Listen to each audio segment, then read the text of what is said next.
Guys welcome back to CDC mentors. इस video में बात करेंगे आरसी सिलेक्शन स्ट्रैटेजी के बारे में। This is proven, this is tried and tested. ये स्ट्रैटेजी अगर आप देखोगे 99% एलर्स हो, 98 हो, 95 हो, हर एक बच्चे को स्ट्रैटेजी हेल्प करी है।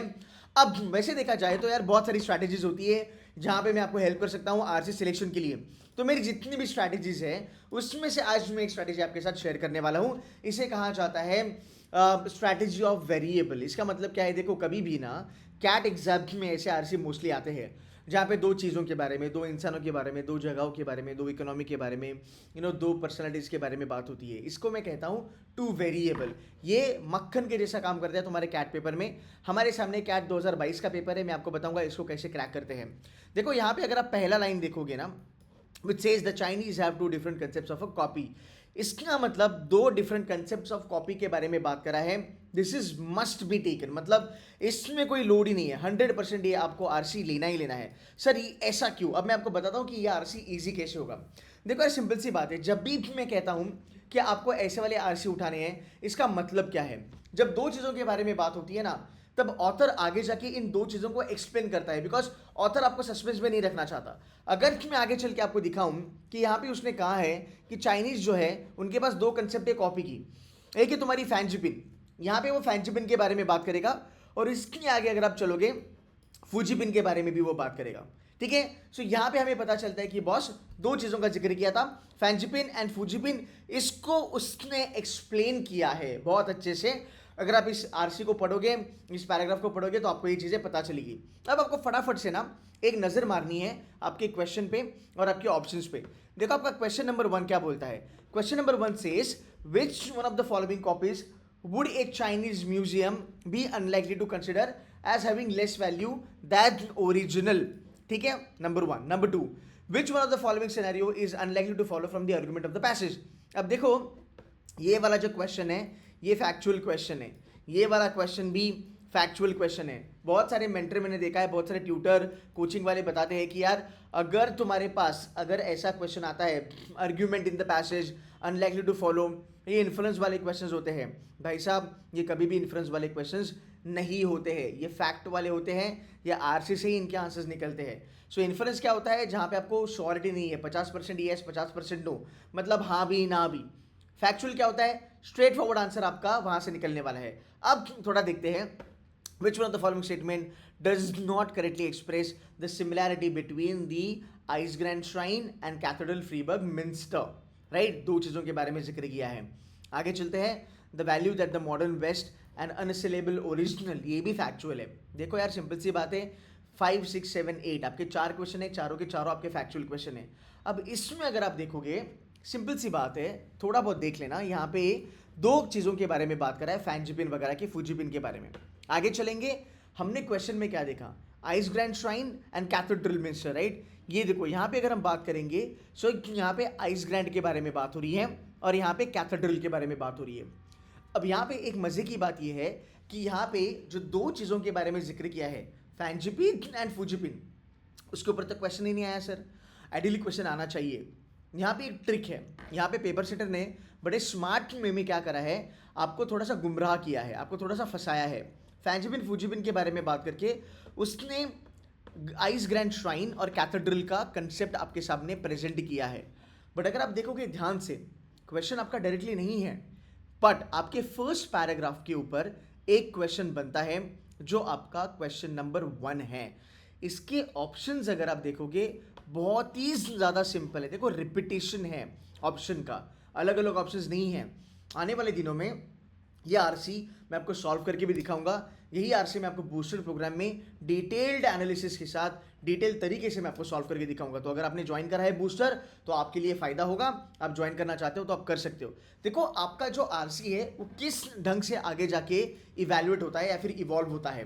पहला बात करूंगा मैं फैंजिपिन फूजीपिन के बारे में, मैं कॉपी के बारे में बात कर रहा हूँ, फिर मैं बात कर रहा हूँ आइस ग्रैंड श्राइन के बारे में, फिर बात कर रहा हूँ मैं कैथेड्रल के बारे में, और जो नीचे मेरे पास सिर्फ 2 पैराग्राफ बचे हैं जो मुझे पढ़ने हैं।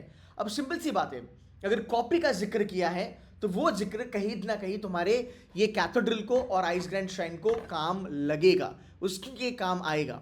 अब देखो यहाँ पे क्या दिया है, Ise Grand Shrine minster, straight forward question आया है इन दोनों के ऊपर। इसका मतलब क्या, ये 2 पैराग्राफ पढ़ो और 2 पैराग्राफ में से आपका एक आंसर पक्का निकलने वाला है, ये वाला ये वाला। इसका मतलब आपने एक पैरा पढ़ा, ये पैरा पढ़ा, ये पैरा पढ़ा, आपने 2-2.5 पैराग्राफ पढ़े, आपके 2 आंसर आराम से निकल गए। डोंट वरी अबाउट दैट, ठीक है। अब मैं आगे चलता हूँ। Fundamentally this is the same operation as with the Japanese shrine. क्या आपने ये पढ़ना चाहिए? मैं तो कहता हूँ ये पैराग्राफ आपने पढ़ना ही चाहिए। क्यों? देखो, आरसी सिलेक्शन का मतलब क्या होता है, कुछ चीज़ें देख के आपको पता चलता है कि आपका आरसी आपको लेना है। तो मैंने आपको बताया 2 चीज़ों के बारे में जिक्र किया है, आपने वो उठाया। एंड गाइज ऑलवेज रिमेंबर, जब भी 2 चीज़ों के बारे में जिक्र होता है, 2 वेरिएबल वाला जब फंडा आता है, आपका आरसी ऑलवेज सिंपल होता है। ये मैं प्रूफ करके बताऊंगा, बिकॉज यहाँ पे तो कॉपी के बारे में बात करा है, यहाँ पे आइस ग्रैंड श्राइन है ना, यहाँ पे मिंस्टर के बारे में बात करा है। अब देखो, fundamentally this is the same operation as with Japanese shrine. What is the same operation? This is the same operation, मतलब ये आता है आपका एक डीपी, डेमोस्ट्रेटिव प्रोनाउन उसको कहा जाता है।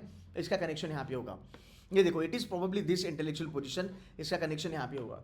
इसका मतलब क्या है, आपके जो एक्चुअल में जो आरसी जो लिखा है, जो चीज़ें यहाँ पे बताई गई है, वो इतनी डिफिकल्ट नहीं होगी आपको समझने में, बिकॉज आपका क्वेश्चन ही फैक्चुअल है। सर ऐसे कैसे? एक बात मेरे को बताओ, अगर मैं टॉपिक का, मेरा अगर टॉपिक है कॉपी वाला, है ना, टॉपिक हो कॉपी वाला हो, फॉर्जरी वाला हो, कुछ भी हो, राइट यार, आपको लगता है कि चाइना किसी चीज़ को कॉपी करता है, ये वाला जो आरसी है, ये वाला जो सब्जेक्ट है कॉपी करने वाला, इसको एज एन ऑथर मैं इन्फ्रेंस बेस्ड बना सकता हूँ। इसमें मैं साइकोलॉजी, फिलोसॉफी कुछ ना कुछ डाल के इसकी मैं डिफिकल्टी लेवल बढ़ा सकता हूँ। Next to impossible, you getting my point? Next to impossible. अब देखो, आपके 2 क्वेश्चन यहाँ पे बन गए, ठीक है। आगे चलेंगे। ये अनअसेलेबल ओरिजिनल जो है, ये जब आप पढ़ोगे तब आपको समझ में आएगा। अब देखो, ये मैं आपको पूरी चीज़ नहीं बता सकता यहाँ पे। डेफिनेटली अगर आपने बूस्टर प्रोग्राम ज्वाइन करा है, S99 ज्वाइन करा है, वहाँ पे मैंने आपको डिटेल मैनर में बताया है। मैं आज एक ही चीज़ बताना चाहता हूँ कि आरसी सिलेक्शन आपका कितना क्विकली हो सकता है। ये देखो, scenario which is unlikely to follow from the argument in the passage, this is main idea driven. 17 century, 20 century, 17 century, 21वीं सेंचुरी, ये बेसिकली फैक्चुअल क्वेश्चंस ही है, इसमें कोई तोड़फोड़ चीज़ें नहीं है। अब आप कहोगे चलो सर, हमने मान लिया, पहले 3 पैराग्राफ तो हमने पढ़ लिए, 3 पैराग्राफ पढ़ के हमारे 2 क्वेश्चन बन गए, 3 क्वेश्चन बन गए, it's a very good deal. अब ये हर बार होगा क्या? ये हर बार होगा। अब मैं आपको बताता हूँ, स्टोइसिज्म, बहुत सारे मेंटर ने ये पैराग्राफ कराया है, आरसी कराया है, बहुत डिफिकल्ट लेवल पे इसको पढ़ाया है, मतलब बहुत कॉम्प्लिकेटेड पढ़ाया है। इसको इतना कॉम्प्लिकेटेड करने की ज़रूरत नहीं है, फिर भी मैं इसको एक्सप्लेन करूँगा।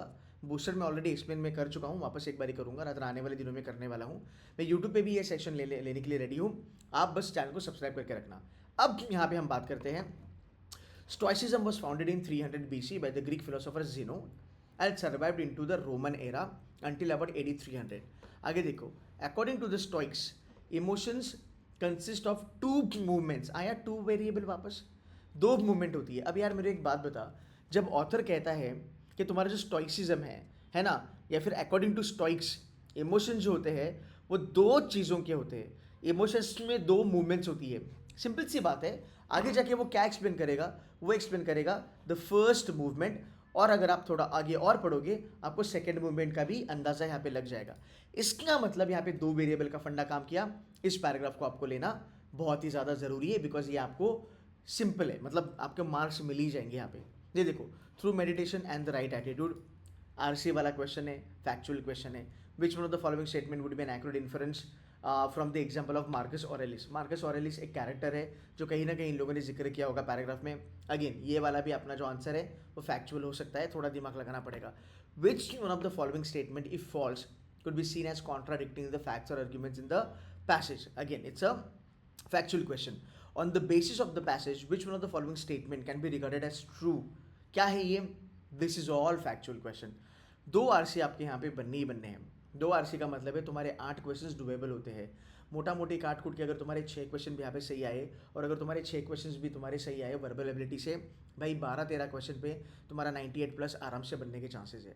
सो this is what you all need to understand. अब थोड़ा अगर हम नीचे चलते हैं, यहाँ पे देखो, the Stoics believe that to live the good life and to be a good person we need to free ourselves nearly from all the desires and blah blah blah blah blah।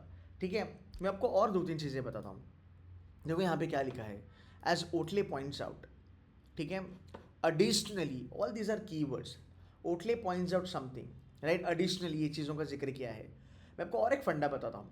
अगर आप देखोगे इन 2 paragraph में, other 4 paragraph में, पहले 2 paragraph बहुत ज़्यादा heavy है, उसकी लेंथ बहुत ज़्यादा है, मैक्सिमम पैराग्राफ का कंटेंट वहाँ से ही निकलने वाला है।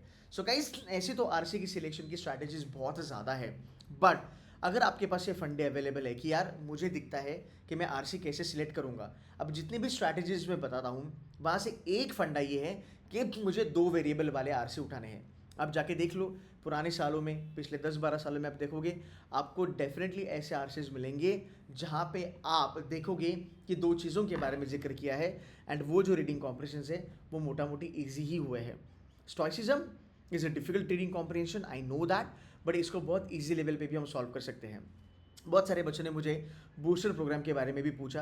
देखो यार, बूस्टर में ये सब चीज़ें मैं ऑलरेडी कवर करने वाला हूँ। सो अगर आप ज्वाइन करना चाहते हो आप ज्वाइन कर सकते हो। ऑलवेज रिमेंबर, अभी भी 30 दिन आपके पास बचे हुए हैं, 30-40 दिन जो भी आपके पास बचे हुए हैं। आई वुड हाईली रिकमेंड, अगर आप ज्वाइन कर सकते हो तो कर लेना। 3000 की इन्वेस्टमेंट है, बट इसमें आपका फ़ायदा ये होगा कि कम समय में आपको सब स्ट्रैटेजीज पता चलेगी। उसके बलबूते आप अच्छे से अगर प्रैक्टिस करते हो आप डे पे चीज़ें फाड़ सकते हो।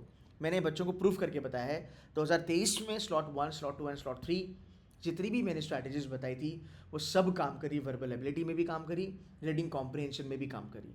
You getting no point. So आप कहोगे कि अगले 30-40 दिन में हम क्या ही उखाड़ पाएंगे, करने के लिए आप बहुत कुछ कर सकते हो। याद रखना, आपका जो स्कोर है, बहुत सारे लोग मतलब फैकल्टीज में देखता हूँ कहते हैं 8 क्वेश्चन वर्बल एबिलिटी के आते हैं और तुम्हारे मान लो ऊपर के 16 आते हैं तुम्हारे आरसी के। अब फैकल्टी का कॉम्बिनेशन ये होता है कि आप 2 आरसी करो और आप यहाँ पे 6 क्वेश्चन करो या 4 क्वेश्चन करो। मेरा सवाल ये है कि 2 आरसी कौन से करने हैं, ये तो मैं भी आपको बता रहा हूँ कि आपको 2 आरसी करने हैं और आपको यहाँ पे 6-7 क्वेश्चन करने हैं। आप 99 प्लस प्लस जाओगे फॉर श्योर, बट 4 में से कौन से 2 आरसी करने हैं। अगर मैं 8 क्वेश्चन करता हूँ वर्बल एबिलिटी के और 1 आरसी में करता हूँ, number of question doable will be round about 12। The question is 4 RC में से कौन सा 1 आरसी मेरे को शॉर्ट उठाना है। दैट इज़ वेयर तुम्हारी स्ट्रैटेजी काम आती है। मैंने देखा है बहुत सारे बच्चे जिनका रीडिंग कॉम्प्रिहेंशन बहुत ज़्यादा तगड़ा होता है, फिर भी वो कभी कभी गलत सेट को सिलेक्ट करते हैं जिसकी वजह से उनका टाइम ज़्यादा जाता है एंड वो 99 का बेंचमार्क मिस कर जाते हैं। सो गाइस, मेरा तो एक ही एफर्ट होगा कि आने वाले दिनों में मैं आरसी को लेके आपको वो सब स्ट्रैटेजीज बता दूँ जहाँ से आपका आरसी सिलेक्शन स्ट्रांग होगा, आरसी सॉल्विंग भी स्ट्रांग होगा। It is one of the strategy जो मुझे लगा मैं आपके साथ शेयर करूँ। अब इसी आरसी के ऊपर हम 2 घंटा भी बात कर सकते हैं, बट इतना लंबा वीडियो मैं नहीं करूँगा।